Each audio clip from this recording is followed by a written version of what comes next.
जिंदगी व्यर्थ चली जाएगी अगर जिंदगी के उद्देश्य को जान नहीं पाए तो।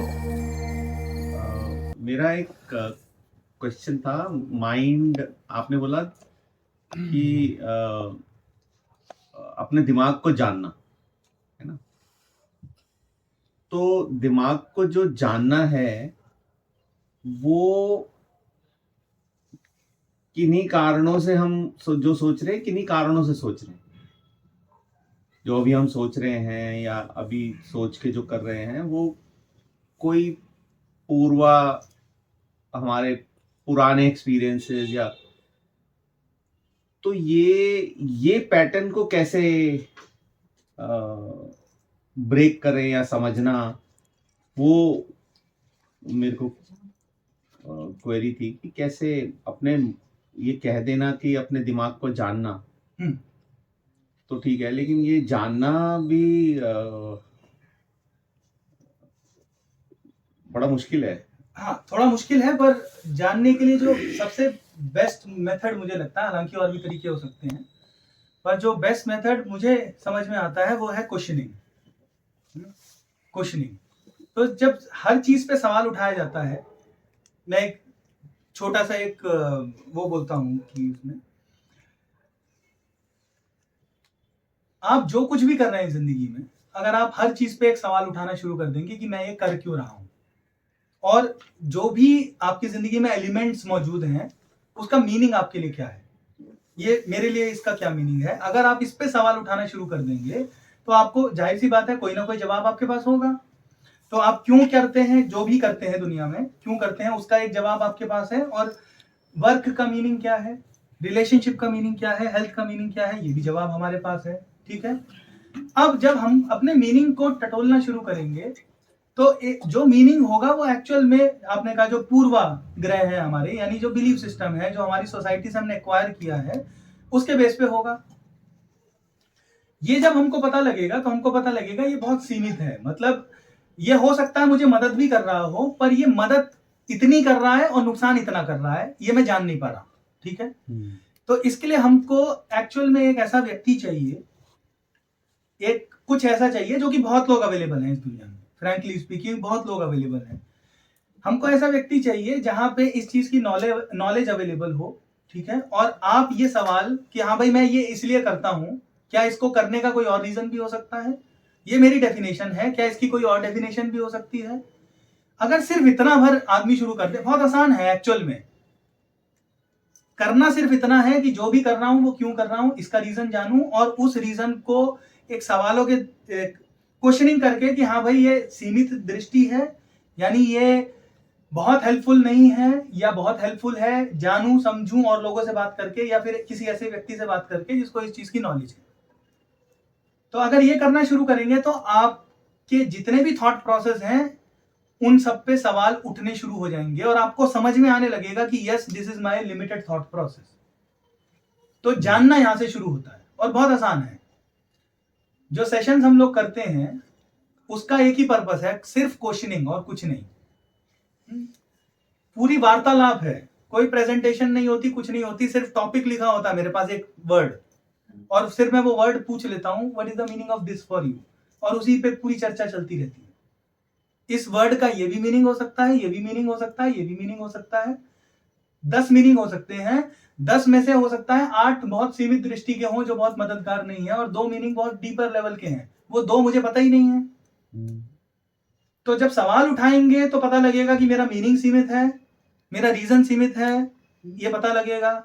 और फिर डीपर मीनिंग और डीपर रीजन जब मुझे पता लगेगा तो मेरा सारा काम क्या है, मेरी एनर्जी कहां जानी चाहिए, उसको स्विच करने में। मेरे जो भी काम करने का रीजन है उसको होलिस्टिक रीजन होना चाहिए, डीपर रीजन होना चाहिए, मेरी एनर्जी लगेगी उसको स्विच करने में। मेरा मीनिंग मैं अपने मन के लेवल पे चेंज करूंगा कि हाँ भाई ये इसका मीनिंग मैंने दे रखा है और ये दूसरा मीनिंग है, ये डीपर वाला है, मेरा वाला बहुत यूजफुल नहीं है, हटाओ। इस तरीके से आप अपने मीनिंग को स्विच करते जाएंगे डीपर मीनिंग की तरफ, आप अपने रीजंस को स्विच करते जाएंगे डीपर।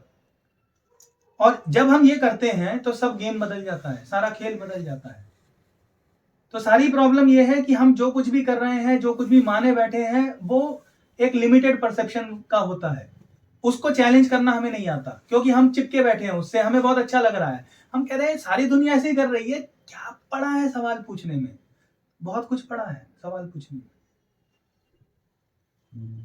तो ऐसे मन को जाना जाता है, और जितना जितना जानना होता चला जाता है उतना उतना आपके दिमाग, आपके अंदर से जो भी लिमिटेड मीनिंग है, जो भी लिमिटेड रीजंस है, वो बदलने शुरू हो जाते हैं। बस लाइफ का ट्रांसफॉर्मेशन शुरू हो गया। इसी को मन को जानना कहते हैं। विचारों को, भावनाओं को, एक्शंस को, इन सबको जानना ही मन को जानना है।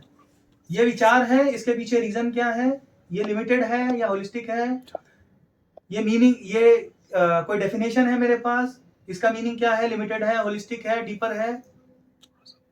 बस यही क्वेश्चनिंग करते करते करते करते आप देखते हैं पूरी जिंदगी बदल जाएगी। और हम अपने सेशन में सिर्फ और सिर्फ यही करते हैं और कुछ नहीं करते। एक फॉलो क्वेश्चन, एक फॉलोअप क्वेश्चन ये है कि ये क्वेश्चनिंग,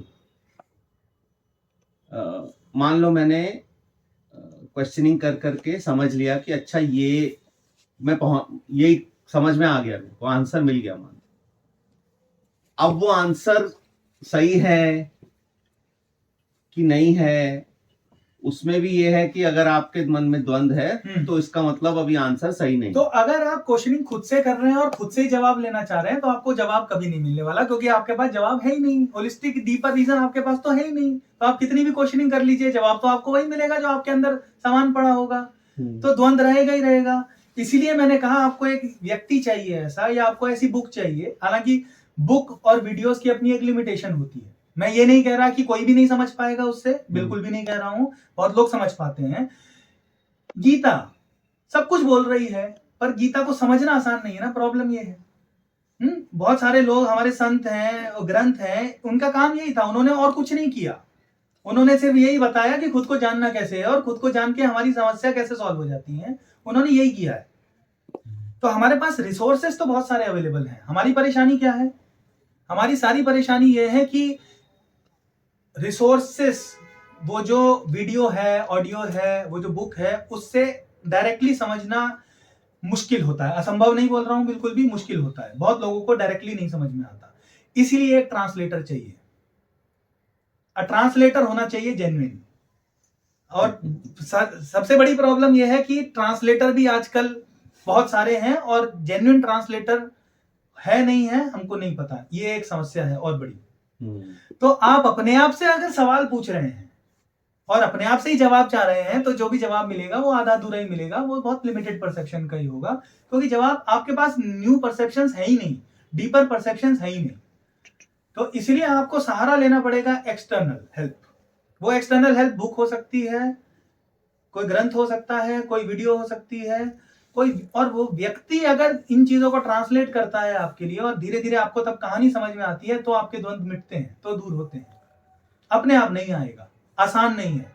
कुछ लोग कर पाएंगे, मैं ये नहीं कह रहा हूं कि कोई भी नहीं कर पाएगा, I am not saying that, है ना। कोई भी नहीं कर पाएगा तो फिर बिलीफ सिस्टम हो जाएगा वो, पर इन जनरल लोगों के लिए आसान नहीं होता। इसीलिए एक ट्रांसलेटर चाहिए जिसने उसको डिकोड किया है, उन बुक्स को, उन वीडियोस को अपने जीवन में उतारा है, और जीवन में उतारने के बाद एक आसान भाषा में आपके सामने वो उसको शेयर कर पाता है, आपके सवालों के जवाब दे पाता है, आपको new perceptions, deeper meaning, different perceptions आपके सामने रख पाता है।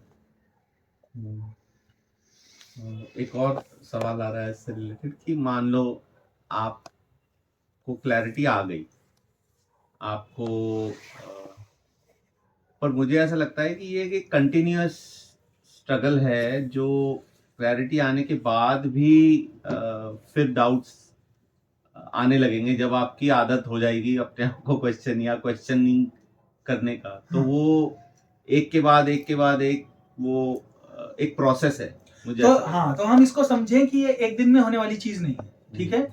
जो क्लैरिटी आती है वो भी आने में समय लगता है, और उस क्लैरिटी के बाद अब एक तो इनर क्लैरिटी होती है। इनर क्लैरिटी आती है तो वो बदलती नहीं है, हालांकि उसमें यहाँ वहां थोड़े झोल हो सकते हैं, ठीक है, जो कभी कभार टेम्पररी उठ सकता है, बट वो काफी हद तक रिलायबल होती है, काफी हद तक रिलायबल होती है। एक होती है आउटर क्लैरिटी। आउटर क्लैरिटी मतलब दुनिया में क्या करना है। हम दो चीजों की बात कर रहे हैं, कंफ्यूज मत होइएगा। एक इनर क्लैरिटी है, एक आउटर क्लैरिटी है। इनर क्लैरिटी खुद को जानना कि मैं जो करता हूं क्यों करता हूं, मैं जो हूं क्यों हूं, या ये मन कैसे काम करता है, ये इनर क्लैरिटी का पार्ट है। ठीक है, ये प्राइमरी है। आउटर क्लैरिटी बोलती है कि ये समझ के बाद इसको इंप्लीमेंट भी तो करना है दुनिया में। हाँ, राइट। ये जो समझ आई है, ये समझ एक्चुअली आपको ड्राइव करेगी। अब आपकी जिंदगी इस समझ से ऑपरेट होने वाली है। वो जो बाहर ऑपरेट होना है उसमें कंफ्यूजन आएंगे। जब तक चीजें सेट नहीं हो जाती या जब तक आपको पूरा रास्ता नहीं मिल जाता, तब तक वो रास्ता ऊपर नीचे जाता रहता है, तो उसमें कंफ्यूजन आते हैं। And we have to be okay with those confusions. हमारी सबकी परेशानी क्या है? We are not okay with confusions, in those confusion. तो जब तक हमको वो रास्ता भी बहुत क्लियरली नहीं दिखाई देता कि ये मैं चल रहा हूं और ये मुझे यहां तक लेके जा रहा है या ये करना है, जब तक वो रास्ते की क्लैरिटी नहीं मिलती, आउटर वाले की, कंफ्यूजन रहते हैं, but there is no problem. वो भी एक पॉइंट ऐसा आता है चलते चलते चलते कि उसकी भी क्लैरिटी आपको अच्छी तरह होने लगती है। और जब वो होने लगती है तब तो फिर सिर्फ आपका काम बहेगा एक फ्लो में अपने आप। अब वो जो हम चलाने की कोशिश करते हैं ना, उससे धीरे धीरे धीरे आप दूर होने लगेंगे, ऊपर उठने लगेंगे, एंड थिंग्स विल चेंज।